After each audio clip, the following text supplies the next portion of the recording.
Hi hello guys welcome back to Aadya colourful. ನಾನು Suma. Friends, ಇವತ್ತಿನ ವಿಡಿಯೋದಲ್ಲಿ ಒಂದು ಪಾರ್ಲೆಜಿ ಬಿಸ್ಕೆಟ್ ಇಂದ ತಯಾರಿಸುವ ರುಚಿಯಾದ ಒಂದು ರೆಸಿಪಿನ ನಿಮ್ಮ ಜೊತೆ ಶೇರ್ ಮಾಡ್ತಾ ಇದ್ದೀನಿ. ಖಂಡಿತ ತುಂಬಾನೇ ಟೇಸ್ಟಿಯಾಗಿ ಈಸಿಯಾಗಿ ಮಾಡುವಂತಹ ಒಂದು ಪಾರ್ಲೆಜಿ ಬಿಸ್ಕೆಟ್ ಇಂದ ಮಾಡುವ ರುಚಿಯಾದ ಒಂದು ರೆಸಿಪಿ ಇದು. ಸೊ ಈ ಒಂದು ರೆಸಿಪಿ ಮಾಡೋದಕ್ಕೆ ಕಾಯಿಸಿರುವಂತಹ ಹಾಲನ್ನು ತಗೊಂಡಿದ್ದೀನಿ. ಒಂದು 2 ಕಪ್ ಆಗುವಷ್ಟು ಹಾಲು ತಗೊಂಡಿದ್ದೀನಿ.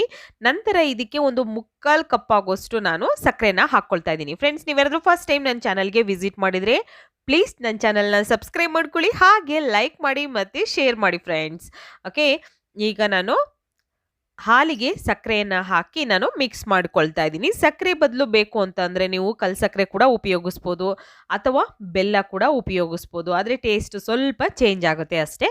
ಈಗ ಸಕ್ಕರೆ ಕರಗೋ ಹಾಗೆ ನೀಟಾಗಿ ಇದನ್ನು ಮಿಕ್ಸ್ ಮಾಡ್ಕೊಳ್ಳೋಣ. ಓಕೆ, ತುಂಬನೇ ಈಸಿಯಾಗಿ ಮಾಡುವಂತಹ ಒಂದು ಪಾರ್ಲೆಜಿ ಬಿಸ್ಕೆಟಿಂದ ಮಾಡುವಂತಹ ರುಚಿಯಾದ ಈ ರೆಸಿಪಿ.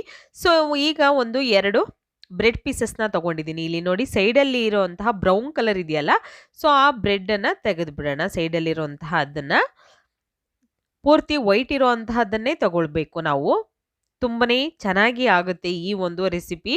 ಸೊ ಪಾರ್ಲೆಜಿ ಬಿಸ್ಕೆಟ್ ಯಾರು ಕೂಡ ಅದನ್ನು ನಾವು 10 ರೂಪಾಯಿ ಕೊಟ್ಟರೆ ಪಾರ್ಲೆಜಿ ಬಿಸ್ಕೆಟ್ ನಮಗೆ ಸಿಗುತ್ತೆ. ಸೊ ಆ ಬಿಸ್ಕೆಟ್ನ ತಂದು ಈ ಒಂದು ರೆಸಿಪಿನ ಮಾಡ್ಬೋದು, ಅಥವಾ ನೀವು ಬೇರೆ ಬಿಸ್ಕೆಟ್ಸ್ನ ಉಪಯೋಗಿಸಿ ಮಾಡ್ತೀವಿ ಅಂದರೂ ಖಂಡಿತ ಹಾರ್ಲಿಕ್ಸ್ ಅಥವಾ ಬೇರೆ ಯಾವುದಾದ್ರೂ ಬಿಸ್ಕೆಟ್ಸ್ನ ನೀವು ಉಪಯೋಗಿಸ್ಬೋದು.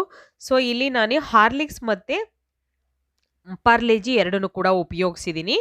ಸೊ ನೋಡಿ, ಇವಾಗ ನಾನು ಇಲ್ಲಿ ಬಿಸ್ಕೆಟ್ಸ್ನ ಈ ಥರ ಕೈಯಿಂದ ಮುರಿದು ಈ ಹಾಲಿಗೆ ಹಾಕ್ಕೊಳ್ಳೋಣ. ಫಸ್ಟು ತುಂಬನೇ ಯಮ್ಮಿ ಆಗಿರುತ್ತೆ ಈ ಒಂದು ರೆಸಿಪಿ. ಖಂಡಿತ ತುಂಬ ಬೇಗ ಆಗುವಂಥ ಒಂದು ಸ್ವೀಟ್ ರೆಸಿಪಿ ಅಂತ ಹೇಳ್ಬೋದು ಇದನ್ನು. ಸೊ ಈಗ ಬ್ರೆಡ್ಡನ್ನು ಸೈಡಲ್ಲಿ ಎಡ್ಜೆಲ್ಲ ಕಟ್ ಮಾಡಿದ್ದೀವಲ್ವಾ, ಈಗ ಈ ಬ್ರೆಡ್ ಪೀಸಸ್ನು ಕೂಡ ನಾವು ಕಟ್ ಮಾಡಿಕೊಂಡು ಈ ಹಾಲಿನ ಬೌಲಿಗೆ ಹಾಕ್ಕೊಳ್ಳೋಣ. ಈ ರೀತಿಯಾಗಿ ನಾನು ಕಟ್ ಮಾಡಿ ಹಾಕ್ಕೊಳ್ತಾ ಇದ್ದೀನಿ.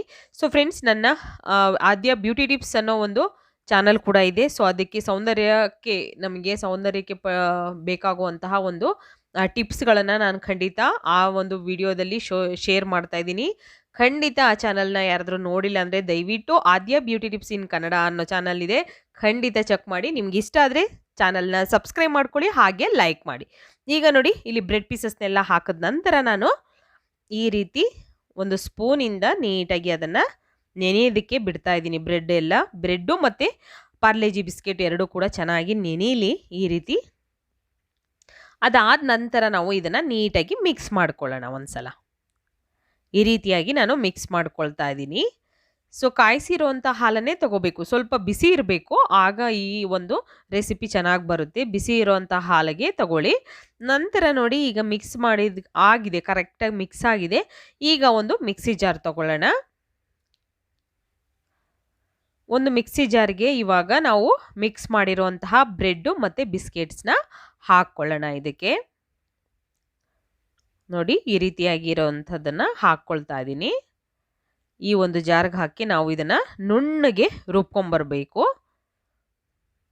ಪೂರ್ತಿ ಕ್ರೀಮಿಯಾಗಿ ಬರಬೇಕು, ಅಲ್ಲಿವರೆಗೂ ಇದನ್ನು ರುಬ್ಬೋಣ. ಸ್ವಲ್ಪ ತೆಳ್ಳಗಾಯಿತು ಅಂತಂದ್ರೂ ತೊಂದರೆ ಇಲ್ಲ, ಹಾಲು ಹಾಕಿರೋದ್ರಿಂದ ಸ್ವಲ್ಪ ತೆಳ್ಳಗಾಗೇ ಆಗುತ್ತೆ, ಏನೂ ಪ್ರಾಬ್ಲಮ್ ಇಲ್ಲ. ಹೇಗೆ ಆಗುತ್ತೋ ಹಾಗೆ ಅದನ್ನು ಗ್ರೈಂಡ್ ಮಾಡ್ಕೊಂಬನ್ನಿ. ನೋಡಿ, ಈ ರೀತಿಯಾಗಿ ಆಗುತ್ತೆ, ತುಂಬಾ ಚೆನ್ನಾಗಿರುತ್ತೆ. ಖಂಡಿತವಾಗ್ಲೂ ಬೇಕು ಅಂದರೆ ನೀವು ಏಲಕ್ಕಿ ಪೌಡರ್ ಕೂಡ ಹಾಕ್ಕೊಂಡು ಗ್ರೈಂಡ್ ಮಾಡ್ಕೊಬೋದು, ಬಟ್ ಸ್ವಲ್ಪ ಟೇಸ್ಟ್ ಚೇಂಜ್ ಆಗುತ್ತೆ ಅಂತ ಹೇಳಿ ಅಷ್ಟೇ.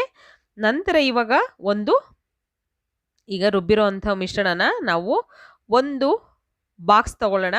ಸೊ ಈ ಬಾಕ್ಸ್ಗೆ ನಾನು ಹಾಕ್ಕೊಳ್ತಾ ಇದ್ದೀನಿ. ಟೈಟ್ ಇರೋವಂಥ ಒಂದು ಬಾಕ್ಸನ್ನು ತಗೊಳ್ಳಿ, ಯಾವುದೇ ಬಾಕ್ಸ್ ಆದರೂ ತಗೊಳ್ಳಿ, ಬಟ್ ಅದರ ಮುಚ್ಚಳ ತುಂಬ ಟೈಟ್ ಇರಬೇಕು. ನೋಡಿ, ಇವಾಗ ಇದನ್ನು ಒಂದು ಬಾಕ್ಸಿಗೆ ಹಾಕಿದ ನಂತರ ಇದ್ರ ಮೇಲೆ ಒಂದು ಮುಚ್ಚಳನ ಮುಚ್ತೀನಿ ನಾನು. ನೋಡಿ, ಈ ಥರ ಇದನ್ನು ಟೈಟಾಗಿ ಮುಚ್ಚಿ ಇದನ್ನು ಒಂದು 2 ಗಂಟೆಗಳ ಕಾಲ ರೆಫ್ರಿಜರೇಟರಲ್ಲಿ ಇಡಬೇಕಾಗುತ್ತೆ. ಫ್ರಿಡ್ಜಲ್ಲಿ 2 ಅವರ್ ನಾವು ಇಟ್ಟು ನಂತರ ಇದನ್ನು ಓಪನ್ ಮಾಡೋಣ. ತುಂಬಾ ಟೇಸ್ಟಿಯಾಗಿರುವಂತಹ ಒಂದು ಐಸ್ ಕ್ರೀಮ್ ರೆಸಿಪಿ ರೆಡಿ ಆಗುತ್ತೆ. ಖಂಡಿತ ಇದಕ್ಕೆ ಬೇಯಿಸೋದೇ ಬೇಡ, ನೀವು ತುಂಬ ಈಸಿಯಾಗಿರುವಂತಹ ಒಂದು ರೆಸಿಪಿನ ಮನೆಯಲ್ಲಿ ಈ ರೀತಿ ತಯಾರಿಸ್ಕೋಬೋದು. ಸೊ ಈಗ ಒಂದು 2 ಅವರ್ ಆದಮೇಲೆ ನಾನು ಇದನ್ನು ಓಪನ್ ಮಾಡ್ತಾ ಇದ್ದೀನಿ. ನೋಡಿ, ಈ ರೀತಿಯಾಗಿರುವಂತಹ ಐಸ್ ಕ್ರೀಮ್ ರೆಡಿಯಾಗಿದೆ. ಖಂಡಿತ ಯಾರಾದರೂ ಗೆಸ್ಟ್ ಬರ್ತಾರೆ ಅಂದಾಗಲೆಲ್ಲ ನಾವು ಈ ಒಂದು ರೆಸಿಪಿನ ರೆಡಿ ಮಾಡಿ ಫಸ್ಟೇ ಫ್ರಿಡ್ಜಲ್ಲಿ ಇಟ್ಟರೆ ಖಂಡಿತ ಅವ್ರು ಬಂದ ತಕ್ಷಣ ನಾವು ಕೊಡ್ಬೋದು. ತುಂಬ ಈಸಿಯಾಗಿ ಪಾರ್ಲೆ-ಜಿ ಬಿಸ್ಕೆಟಿಂದ ತಯಾರಿಸಿ ರುಚಿಯಾದ ರೆಸಿಪಿ. ಹಾಗೆ ನಾನು ಪಾರ್ಲೆ-ಜಿ ಬಿಸ್ಕೆಟಿಂದ ಮಾಡುವಂತಹ ಒಂದು ಬರ್ಫಿ ರೆಸಿಪಿನೂ ಕೂಡ ನಿಮ್ಮ ಜೊತೆ ಶೇರ್ ಮಾಡಿದ್ದೆ. ಖಂಡಿತ ನೀವೆಲ್ಲ ತುಂಬನೇ ಚೆನ್ನಾಗಿ ಅದನ್ನು ಒಂದು ನೋಡಿ ಹಾಗೆ ನೀವು ಕೂಡ ಅದರ ಕಾಮೆಂಟ್ಸ್ನ ಕಳಿಸಿದ್ದೀರಾ. ನಾನು ತುಂಬಾನೇ ಖುಷಿ ಪಟ್ಟಿದ್ದೀನಿ. ಹಾಗೆ ಈ ಒಂದು ಕುಲ್ಫಿ ರೆಸಿಪಿನೂ ಕೂಡ ಬಿಸ್ಕೆಟಿಂದ ತಯಾರಿಸುವಂಥ ಕುಲ್ಫಿನ ನೀವು ಕೂಡ ಮನೆಯಲ್ಲಿ ತಯಾರಿಸಿ ಹೇಗೆ ಬಂತು ಅಂತ ತಪ್ಪದೆ ಕಾಮೆಂಟ್ ಸೆಕ್ಷನಲ್ಲಿ ತಿಳಿಸಿ. ಓಕೆ, ಈಗ ನೋಡಿ ನಾನು ಬಾಕ್ಸಲ್ಲಿರುವಂತಹ ಒಂದು ಕುಲ್ಫಿನ ಇವಾಗ ಒಂದು ತಟ್ಟೆಗೆ ಹಾಕ್ಕೊಳ್ತಾ ಇದ್ದೀನಿ. ನಿಮಗೆ ಯಾವ ಶೇಪ್ ಬೇಕೋ ಆ ಶೇಪಲ್ಲಿ ನೀವು ಕಟ್ ಮಾಡ್ಕೋಬೋದು, ಅಥವಾ ಐಸ್ ಕ್ರೀಮ್ ಥರ ನೀವು ತೆಗೆದು ಕೂಡ ಕೊಡ್ಬೋದು. ಈ ಥರ ಬೇಕು ಅಂದರೂ ಕಟ್ ಮಾಡ್ಕೊಂಡು ಕೂಡ ನೀವು ಮಕ್ಕಳಿಗೆ ಸರ್ವ್ ಮಾಡ್ಬೋದು ಫ್ರೆಂಡ್ಸ್. ಓಕೆ, ಯಾವ ರೀತಿ ಬೇಕೋ ಆ ರೀತಿ ನೀವು ಇದನ್ನು ಉಪಯೋಗಿಸ್ಕೋಬೋದು. ನಂತರ ಮೇಲೆ ಇದಕ್ಕೆ ಸ್ವಲ್ಪ ಪಿಸ್ತಾನ ಹಾಕ್ಕೊಳ್ತಾ ಇದ್ದೀನಿ. ಬೇಕು ಅಂದರೆ ಉಪಯೋಗಿಸಿ, ಇಲ್ಲ ಅಂತಂದರೆ ಸ್ಕಿಪ್ ಮಾಡ್ಬೋದು, ಏನು ತೊಂದರೆ ಇಲ್ಲ. ತುಂಬಾ ರುಚಿಯಾಗಿರುವಂಥ ಇನ್ಸ್ಟೆಂಟ್ ಪಾರ್ಲೆ-ಜಿ ಬಿಸ್ಕೆಟಿಂದ ತಯಾರಿಸುವ ರುಚಿಯಾದ ಕುಲ್ಫಿ ರೆಡಿಯಾಗಿದೆ. ನೀವು ಕೂಡ ಮನೆಯಲ್ಲಿ ಟ್ರೈ ಮಾಡಿ ಹೇಗೆ ಬಂತು ಅಂತ ತಪ್ಪದೆ ಕಾಮೆಂಟ್ ಸೆಕ್ಷನಲ್ಲಿ ತಿಳಿಸಿ. ಬಾಯ್, ಸಿ ಯು.